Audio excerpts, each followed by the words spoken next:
사사기 13장 12절 말씀, 오늘 주제 성경절입니다. 사사기 13장 12절 말씀입니다. 제가 봉독하겠습니다. 마노아가 가로되 당신의 말씀대로 되기를 원하나이다. 이 아이를 어떻게 기르우며 우리가 그에게 어떻게 행하오리이까. 본문의 말씀은 이제 사사기에 기록되어 있고요. 또 삼손의 아버지의 이야기가 되겠습니다. 삼손 아버지의 이름이 이제 마노아고요.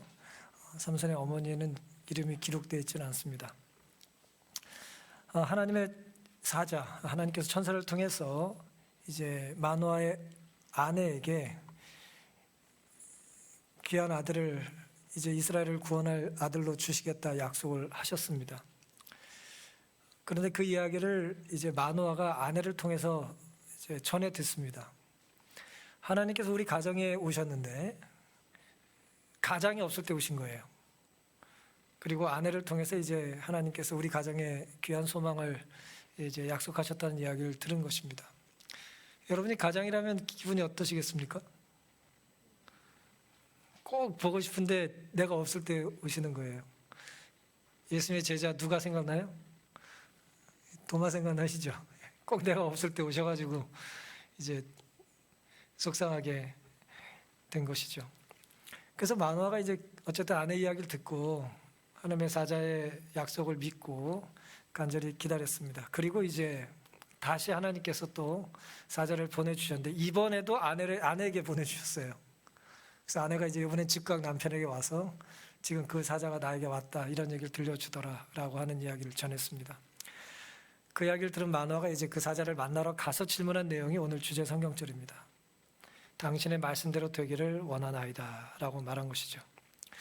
그리스도인이라면 누구든지 하나님의 말씀대로 되기를 이제 갈망해야 하지 않을까요? 그렇죠. 하나님의 말씀대로 되기를 우리가 바라는 믿음을 가져야 합니다. 하나님의 뜻이 이루어지기를 기다리는 것이 우리에게 있어서는 가장 안전한 길이고 가장 놀라운 특권입니다. 이것이 최선이에요. 하나님의 뜻대로 이루어지는 것이 최선입니다.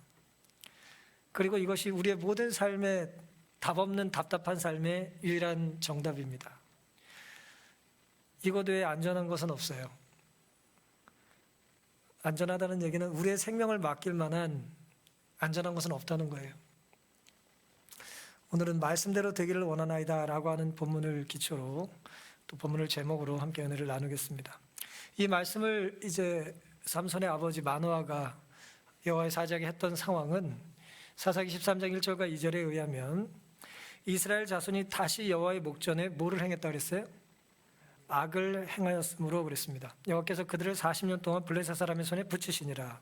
소라 땅에 단지파의 가족 중 마노아라 이름하는 자가 있더라. 그 아내가 잉태하지 못함으로 생산치 못하더라 그랬습니다. 여러분이 어떤 그 역사를 기록할 때 혹은 어떤 사건을 기록할 때 우리가 뭐 흔히 육하원칙으로 기록을 합니다만은 지금 두 가지 특색이 있는 기록을 하고 있는 걸 우리는 알 수 있어요. 하나는 뭐냐면은 이스라엘 자손들이 하나님과의 관계가 어떻다는 거예요? 좋지 않다는 거예요. 근데 좋지 않은 그 이스라엘의 백성들의 타락에 대하여 기자는 뭐라고 기록을 했냐면 다시라고 하는 말을 첨부했어요. 다시 여호와의 목전에 악을 행했다. 이 말은 뭐예요? 그들은 여호와의 목전에 악을 자주 했다는 거예요. 이전에 했던 일을 또 하고 있다는 거예요. 만약에 그런 하나님과 관계가 나빴던 적이 없었다면 뭐라고 기록할까요? 이스라엘 자손이 이전에 없던 이라고 표현해야 되지 않겠습니까? 뭐 미중유예 그런 식으로 말해야 되지 않겠어요? 그런데 다시라는 표현을 쓰는 거예요. 아시는 것처럼 계속해서 이스라엘 백성들은 이제 하나님 앞에 자주 쉬지 않고 이제 악을 행했던 것이죠. 그래서 하나님께서 이번에는 40년 동안 블레셋 사람들에게 이스라엘 백성들을 다스리도록 허락하셨어요. 기쁨으로 허락하신 게 아니에요. 아프지만 괴롭지만 원하시진 않지만 이제 하나님께서 이스라엘 백성들을 이제 훈련시키는 과정으로 블레셋을 잠시 택하신 것이죠. 그리고 2절에 보면 그 악한 상황에 악한 세상에 타락한 국가에 한 가정이 있습니다. 소라 땅 단지파의 가족 중 마노아라 이름하는 자가 있더라. 이름 없는 도시에 무명의 가정이에요. 물론 이름이 기록되어 있습니다만은 그 유력한 가문이 아니에요. 작은 도시의 작은 가문이에요. 그런데 그 가정에 문제가 있습니까? 예, 그 가정에 문제가 있어요. 여러분, 큰 가정에만 큰 문제가 있는 게 아니에요. 작은 가정에도 큰 문제가 있습니다. 삶의 무게가 어른들만 무거운 게 아니죠? 꼬맹이들도 뭐라 그래요? 힘들어 죽겠다 그래요. 힘든 거예요.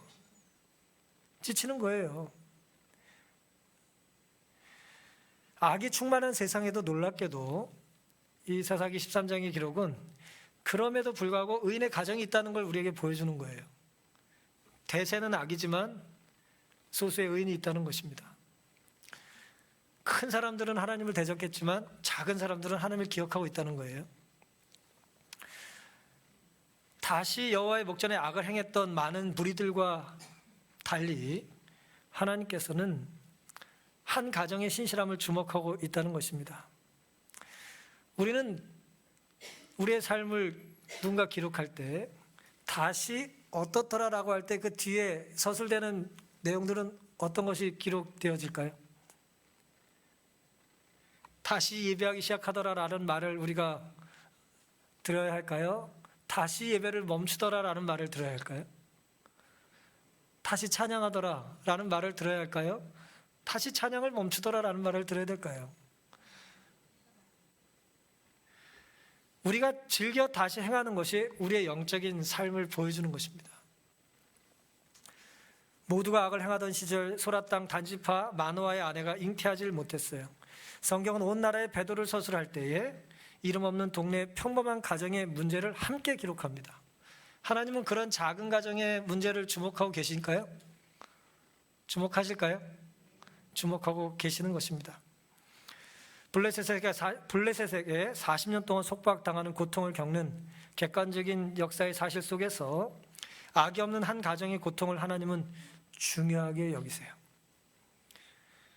부잣집에만 도령이 태어나지 않는 게 문제가 아니에요. 가난한 집에도 그 대가 끊기는 건 큰 문제인 겁니다. 온 우주를 살피시는 하나님께서는 참새 한 마리, 꽃 한 송이를 돌보신다고 말씀하셨죠? 마태복음 6장 30절에 오늘 있다가 내일 아궁이에 던져놓은 들풀도 하나님이 이렇게 입히시거늘 하물며 너희일까 보냐 믿음이 적은 자들아 그러셨습니다. 입으로 없다고 너무 걱정하지 마시기 바랍니다. 겨울 됐는데 힘들어질 거라고 미리 너무 염려하지 않으시기를 바랍니다. 이 성경의 하나님의 약속은 여전히 오늘 우리에게 유효할까요? 널리 퍼진 배도의 와중에서도 충실히 하나님을 섬기는 사람들은 끊임없이 이스라엘의 구원을 위해 하나님께 탄원했다고 그랬어요. 이 사사기 당시의 이야기입니다.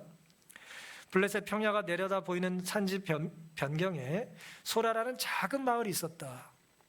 이곳에 단지파에 속한 마노아의 가족이 살고 있었는데 그들은 보편적인 배도 중에서도 여호와께 충실한 몇 안 되는 가정 중에 하나였다. 자, 아름다운 기록이죠?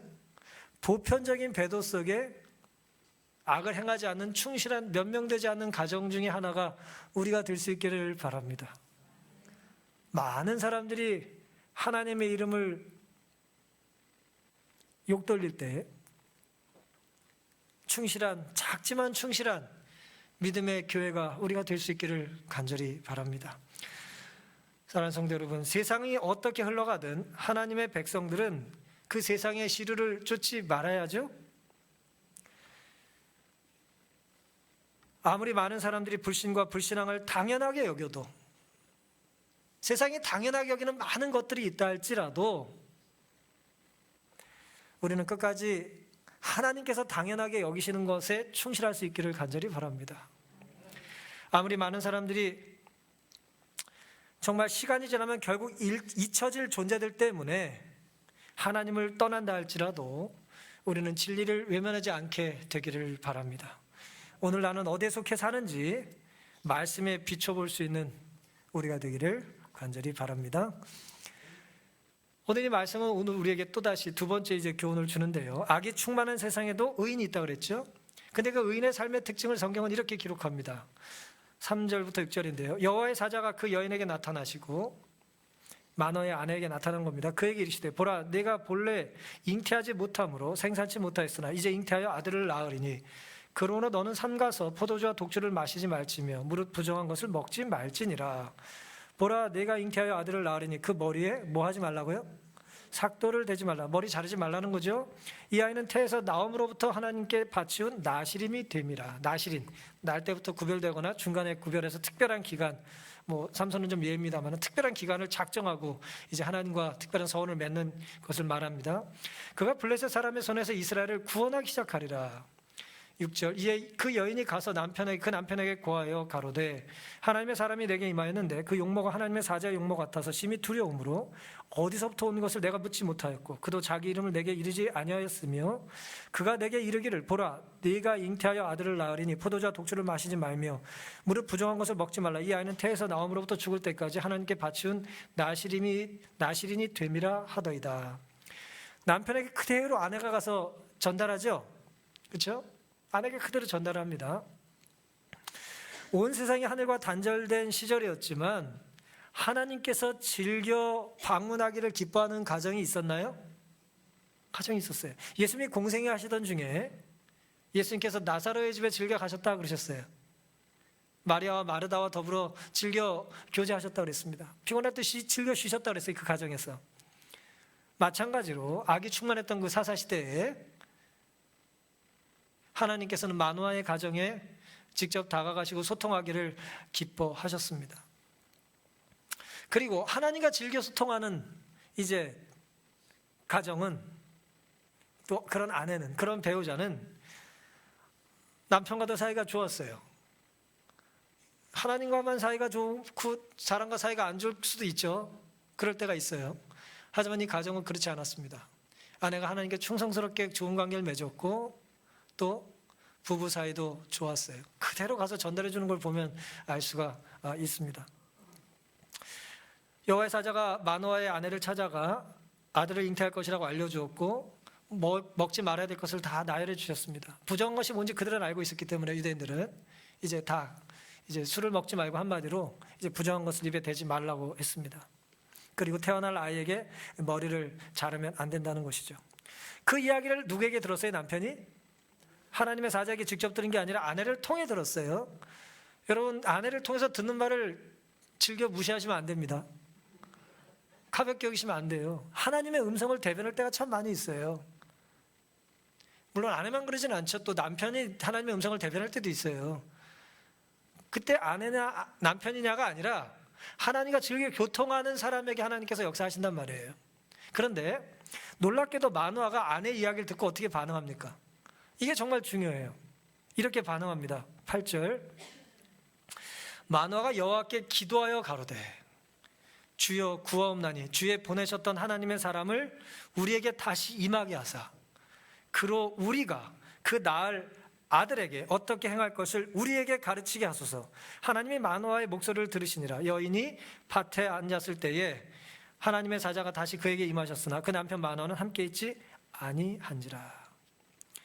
신실한 아내 옆에 충실한 남편이 있었어요. 아내만 하나님과 관계가 좋았던 게 아니라 남편도 하나님과 관계가 좋았나요? 예, 좋았어요. 하나님과 관계가 좋은 두 남녀는 둘의 사이도 좋았을까요? 둘의 사이도 좋았어요. 어쩌면 하나님의 음성을 거쳐 들었던 사람이 할 수 있는 최선의 선택이 이거 아니겠어요? 하나님께 뭐 하는 거예요? 기도드리는 거예요. 아내에게 들려줬던 그 천사의 음성을 우리에게 다시 들려달라는 거예요. 나에게도가 라고 말하지 않았어요. 우리에게라고 말했어요. 아내가 지킬 규례와 나실인으로 태어날 아이를 언급하면서 마노아는 반복해서 대명사를 뭐라 그랬냐면 우리에게, 우리가, 우리에게라고 계속 반복해서 말해요. 천사는 분명히 아내에게 알려줬잖아요. 네가 뭘 먹으면 안 된다. 그렇죠? 그리고 너처럼 아이도 태어나면 그렇게 먹이지 말아라. 안 좋은 거를. 그렇게 말했는데 남편은 중간에 쉬운 말로 끼어들어요. 뭐라고 말해요? 그 위대한 일에 자기도 뭐 한다는 거예요? 나도 얘가 아니라는 거죠. 아내는 포도주와 독주를 못 먹게 하고 자기만 실컷 마신 게 아니에요. 우리에게, 우리가 계속 이제 하나님이 주신, 아내에게 주신 명령을 자기도 따를 것을 당연하게 여긴 거예요. 아내만의 의무가 아니라 자신의 의무로도 받아들인 것이죠. 참 멋있는 모습 아닙니까? 아름다운 일이에요. 아이는 어머니의 습관으로 선악간의 영향을 받을 것이다. 어머니가 아이의 행복을 바란다면 먼저 자기 자신을 원칙의 지배 아래 두어야 하며 절제와 극기를 실천해야 한다. 아버지도 어머니처럼 이 책임을 분담하고 있다. 부모들은 양쪽 다 자신들의 지적, 육체적 특징과 성질과 기호를 자녀들에게 유전시킨다. 특권이기도 하고 이게 두려움이기도 해요. 이런 말씀들이. 그렇지 않습니까? 내가 오늘 먹는 것이 아이의 건강에 절대적으로 영향을 준다면 우리가 좋은 걸 먹겠죠? 그렇잖아요. 하나님을 잘 알지 못하던 사람들도 우리 유교 문화 속에도 이제 아이를 가지면 아무데나 못 앉게 했잖아요. 안 좋은 데 가지도 못하게 하고 보지도 못하게 했잖아요. 그런 것처럼 태어날 아이에게 가장 좋은 것을 주고자 원하는 거예요. 그런데 어머니만의 노력으로 충분하지 않다는 거예요. 누구의 노력이 있어야 된다는 거예요? 두 부모가, 아버지와 어머니가 태어날 아이를 위하여 중요성을 가지고 똑같이 애를 써야 된다는 것입니다. 사랑하는 성도 여러분, 우리는 누구와 소통하는 것을 즐겨하고 누구와의 소통을 중요하게 여기고 삽니까? 우리가 어떤 문제가 있을 때 우리는 즐겨 누구와 대화를 합니까? 요즘 젊은 친구들은 네이버를 찾거나 구글을 검색할지 모르겠어요. 내가 힘들어 그러면서. 근데 마노아의 아내는 힘들고 어려울 때 누굴 찾았어요?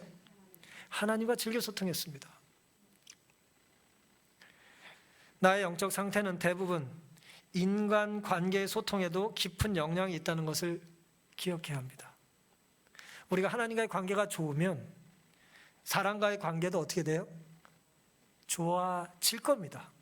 하나님과 관계가 좋은 것 때문에 사람과의 관계가 당장은 어려울 수 있어요. 갑자기 믿음이 좋아져가지고. 하지만 결국 시간이 지나면 어떨까요? 내가 하나님과 밀접한 관계를 치밀하게 맺으면 맺을수록 나와 같이 사는 사람 혹은 내 주변 사람과의 관계가 좋아져야 정상이에요. 왜냐하면 그도 하나님께서 역사하기를 원하시기 때문에 그렇죠. 하나님 말씀에 대한 나의 반응, 그리고 하나님께 순종하는 자에 대한 나의 반응이 이제 굉장히 중요합니다.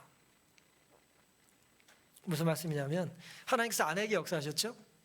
그리고 아내에게 역사하신 하나님의 역사를 남편이 들었죠? 그리고 남편은 그것에 대하여 어떻게 반응해요? 거룩한 순종의 반응을 하잖아요. 이런 것들이 오늘 우리의 삶에 굉장히 중요한 것입니다. 모세를 지도자로 택하고 모세가 결혼했을 때 이제 미리암, 아론이 이제 질투하잖아요. 뭐 너만 뭐 그러냐. 그랬을 때 하나님께서 이제 그들을 심판하시잖아요. 때로 내가 아닌 하나님이 다른 사람을 통해서 하나님의 음성을 들려주실 때가 있습니까? 우리가 그건 구별하고 살 수 있을 만큼 영적으로 껴 있어야 합니다. 내가 그 사람을 좋아하고 안 좋아하는 걸 떠나서 하나님이 그 사람을 통하여 나에게 뭔가 말씀하고 계시다는 걸 우리가 분별한다면 그건 하나님이 사실 나에게 직접 말씀하신 것과 다를 바가 없잖아요. 거기서 우리가 보여야 될 최선의 반응은 뭡니까? 기도드리는 거예요. 하나님, 내가 그 음성에 순종하기를 원한다고 기도 드리는 것입니다. 최근 하나님의 임재를 느끼기 힘들었다면 혹 우리의 관심이 하늘이 아니고 다른 것에 있었기 때문이 아닐지 모르겠습니다. 분주하고 힘든 삶이 정리된 후에 하나님을 만나야 한다는 생각을 우리는 멈춰야 합니다. 문제가 다 사라지고 어려움이 다 사라지면 내가 하나님께 온전히 예배를 드리겠다. 예배는 그렇게 드리는 것이 아니죠.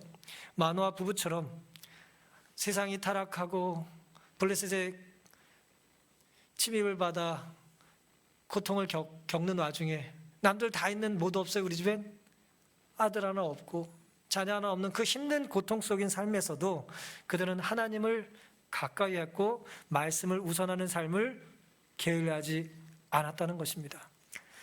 마노아의 가정에 하나님께서 즐겨 찾으시고 또 하나님과 친밀함으로 그들이 아름다운 관계를 맺었던 것처럼 오늘 우리의 가정도 또 우리 교회도 마노아의 가정과 같은 아름다운 모습이 있게 되기를 간절히 바랍니다. 오늘 이 본문은 우리에게 굉장히 중요한 이제 교훈을 남겨두고 있는데요. 그것은 10절부터입니다. 하나님의 사자가 이제 다시 또 찾아왔어요. 자기를. 여인이 급히 달려가 그 남편에게 구하여 자신의 나타난 천사의 이야기를 다시 전해주러 남편에게 가죠. 보소서, 전일에 내게 임하였던 사람이 또 내게 나타났더이다. 11절, 마노아가 일어나 아내를 따라가서 그 사람에게 이르러 그에게 묻되 당신이 이 여인에게 말씀하신 사람이니까? 가라사대 그러라. 마노아가 가로되 당신의 말씀대로 되기를 원하나이다. 이 아이를 어떻게 기르며 우리가 그에게 어떻게 행하오리까? 여호와의 사자가 마노아에게 이르시되 내가 여인에게 말한 것을 그가 다 삼가서 포도나무의 소산을 먹지 말며 포도주와 독주를 마시지 말며 무릇 부정한 것을 먹지 말아서 내가 그에게 명한 것은 다 지킬 것이니라 그랬습니다. 새로운 이야기를 해준 것이 아니죠. 이전에 했던 이야기를 반복하죠. 여기서 이제 중요한 것은 뭐냐 하면은 마노아가 아내를 따라가서 여호와의 사자를 만나서 질문을 했다는 거예요. 그런데 그 질문의 태도와 내용이 흥미롭습니다. 당신의 말씀대로 되기를 원하나이다 그랬어요. 그러니까 너희 가정에 이스라엘을 구원할 사람을 주겠다, 나시린을 주겠다, 아들을 주겠다는 약속을 해주셨는데 그 약속을 지금 마노아가 뭐하고 있는 거예요? 기대하고 믿는 거예요. 확신하는 거예요. 그렇게 될 것을 믿습니다. 그렇게 되기를 내가 소망합니다 라고 이야기하는 거예요. 그게 진짜입니까?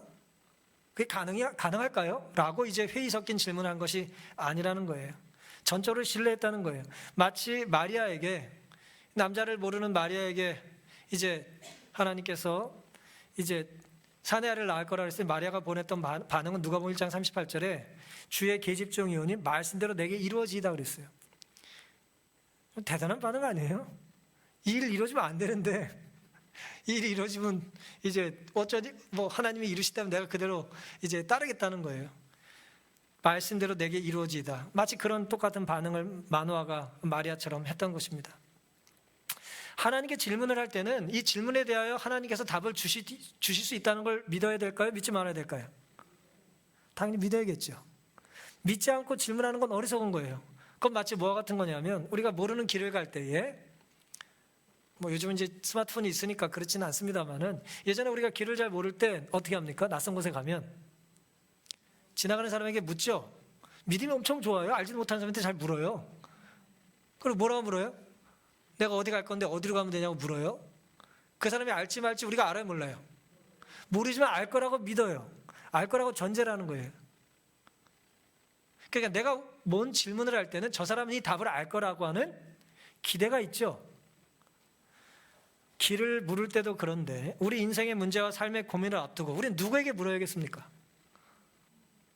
당연히 인간을 만드신 하나님께 질문해야 되지 않겠어요? 가정에 문제가 생기면 가정을 만드신 분이 하나님이잖아요. 그러니까 하나님께 질문해야겠죠?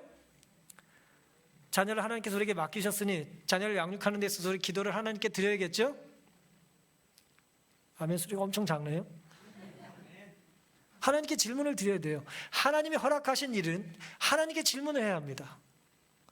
그게 이제 하나님의 방법이고 거기에 답이 있기 때문이죠. 그래서 마노아가 그걸 알았기 때문에 연달아 두 가지 질문을 했어요. 첫 번째 질문, 아이를 어떻게 길러야 합니까? 그랬어요. 아이를 어떻게 길러야 합니까? 이 말은 문자적으로는 아이를 위한 규칙이 무엇입니까? 라는 뜻이에요. 이 아이를 위한 규칙이 뭡니까? 라고 질문을 했어요. 특별한 의미에서 모든 아이들은 여호와의 선물이다. 부모들에게는 이 어린 아이들을 가르쳐서 그들을 위해 거룩하게 계획된 하늘의 뜻이 성취되도록 지도할 책임이 지어져 있다. 주의 교양과 훈계로 자녀를 기르는 것은 생애에서 가장 중요하고도 힘든 과업이다. 가장 중요하고 힘든 과업이 자식 농사랍니다. 하늘의 도움 없이는 이 과업을 성공적으로 이룰 수 없다. 하나님의 도움 없이도 뭔가 성공적으로 이룬 것 같으면 그건 성공한 게 아니에요. 하나님의 도움으로 키우지만 힘들어 보이는 건 그건 힘든 것이고 실패한 것이 아니에요.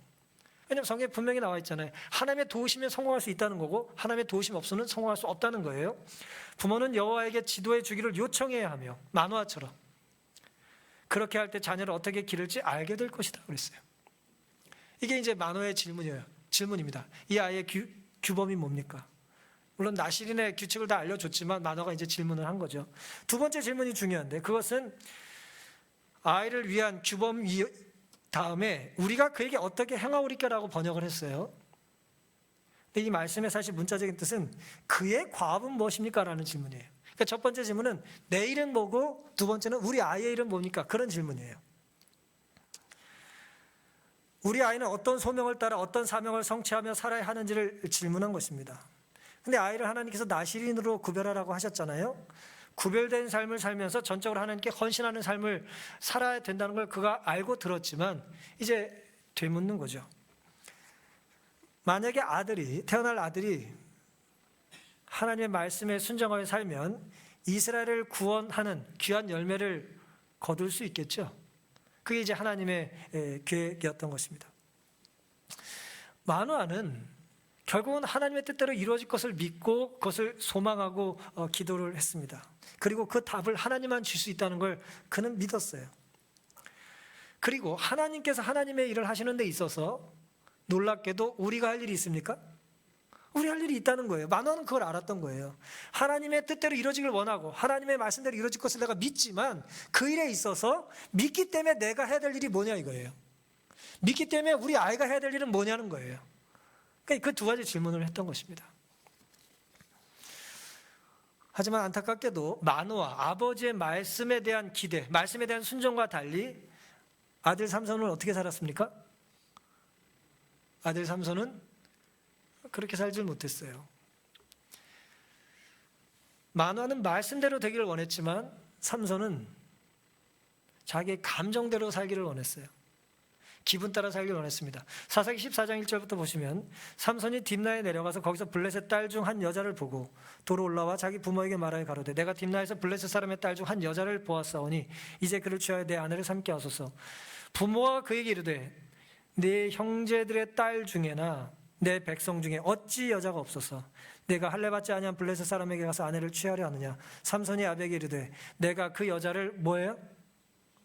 좋아하오니 나를 위하여 그를 데려오소서 하니 그랬어요. 여러분 피가 끓던 청춘 시절에 이런 말씀 많이 해보셨습니까? 내가 좋다니까요. 딴 사람 싫다니까요. 이제 그렇게 이제 삼손이 이야기를 한 겁니다. 근데 부모가 너무 마음이 아파가지고 뭐라고 말을 해요? 이 동네에 하나님의 백성 중에 여자가 없냐? 하나님 믿는 여자들이 그렇게 많은데 왜 너는 왜 믿지 않는 사람 중에 이방인 중에 아내를 택하려고 하냐고 이제 질문을 하죠. 부모와 자녀가 싸우면 누가 이깁니까? 보통 자녀가 이겨요. 왜냐하면 부모는 싸우다가 포기하거든요. 이길 수도 없고 이길래다가 이거 문제 생기겠구나라고 하고 더 이상 싸우지 않아요. 근데 자녀는 뭐 자기의 뜻을 굽히지 않아요 보통. 그리고 또 자기의 뜻을 또 굽히면 또 자녀가 또 평생 상처가 남아가지고 또 부모 때문에 자기 인생이 잘못됐대. 그러니까 이제 부모는 이렇게 저렇게 못하는 거예요. 내가 그 여자를 좋아한다는 이 말의 문자적인 뜻은요. 솔로몬은 삼손은 이렇게 말했습니다. 그 여자가 내 눈에 쏙 든다 그렇게 히브리어는 말을 해요. 내 눈에는 그 여자밖에 없어요. 그 여자만 내 눈에 중심을 차지하고 있다는 거예요. 근데 삼손은 그녀가 장차 이스라엘의 지도자가 되어야 할 사람의 인생 동반자와 반려자가 되게 부적합하다는 것을 삼손은 깨달았어요? 깨닫지 못했어요?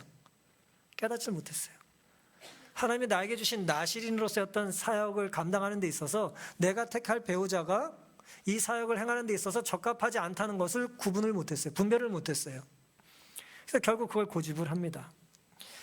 결혼을 계획할 때 부모의 조언을 신중하게 고려하는 것이 의무라고 생각하지 않는 젊은이들이 많다는 것은 유감스러운 일이다.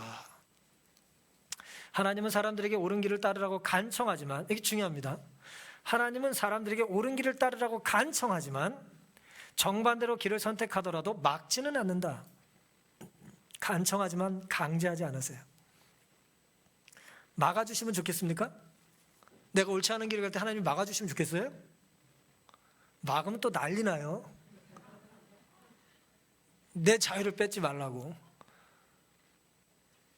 하나님은 간청하지만, 피 흘려 돌아가실 때까지 간청하시지만 강제로 우리의 마음을 찢지는 않으시고 우리의 입술을 고백하라고 혀를 빼지도 않으세요.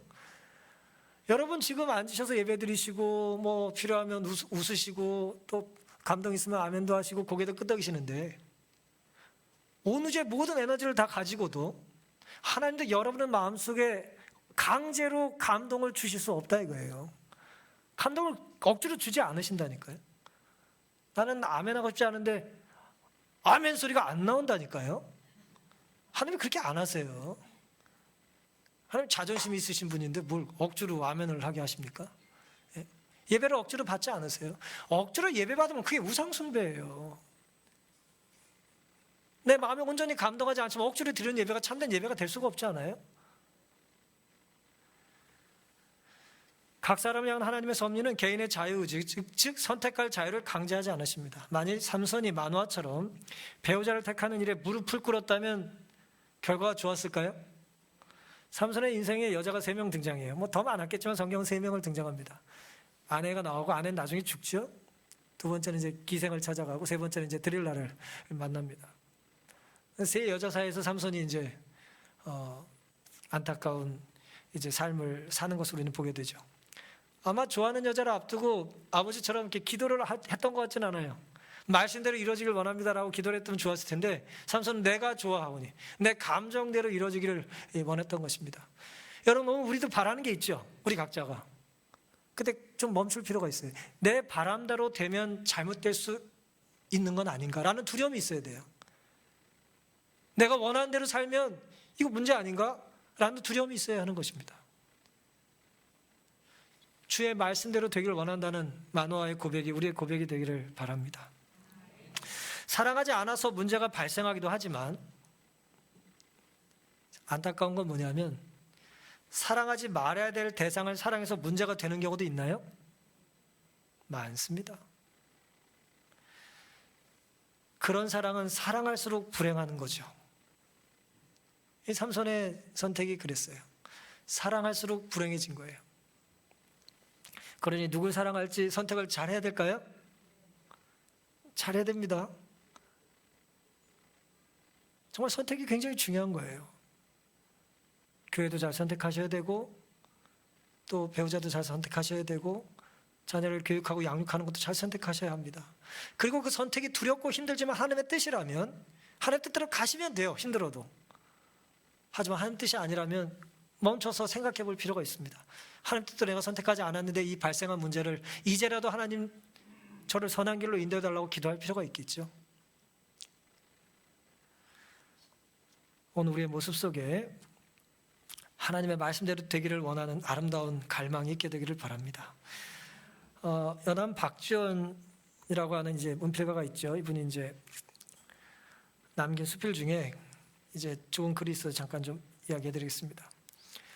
서화담, 이제 서경덕의 혼대요. 이분의 일화를 하나 써놓은 적이 있습니다.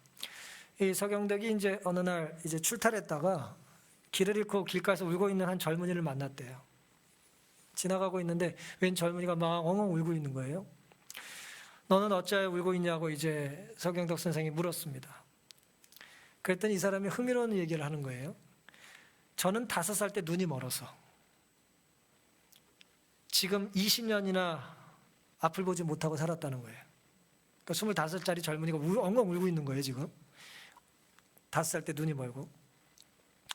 근데 오늘 아침 나절에 밖에 나왔는데, 지팡이를 들고 이제 밖에 나왔는데, 호련히 천지 만물이 맑고 밝게 보이게 갑자기 눈이 이제 떠진 거예요. 밝고 맑게 보이게 집으로 돌아가려고 하는데, 길이 여러 갈래요. 대문들이 서로 어슷 비슷 같아 저희 집을 분별할 수 없습니다. 그래서 지금 울고 있습지요 라고 대답을 했어요. 20년을 눈을 감고 막대기로 이렇게 지팡이를 짚고 살다가 갑자기 눈을 떠졌는데 갑자기 눈을 떠졌더니 뭐예요? 길을 잃었다 이거예요. 그 이야기를 듣고 이제 서경덕 이 사람 똑똑한 사람이니까 내가 집에 돌아가는 방법을 깨우쳐 주겠다 그랬어요. 네가 집으로 돌아가는 걸 내가 깨우쳐 주마. 이렇게 말했어요. 지혜로운 분들은 다 아시는 것 같아요 벌써. 도로 눈을 감아라. 그러면 곧 너의 집이 있을 것이다 라고 일러주었어요. 그랬더니 이 젊은이가 다시 눈을 감고 지팡이를 잡으니까 뭐예요? 내비게이션이 작동을 해가지고 이제 익숙한 걸음걸이로 지팡이를 두드리며 집으로 갈 수 있었다는 이야기예요. 이 수필집의 제목이 그렇다면 도로 눈을 감고 가시오예요.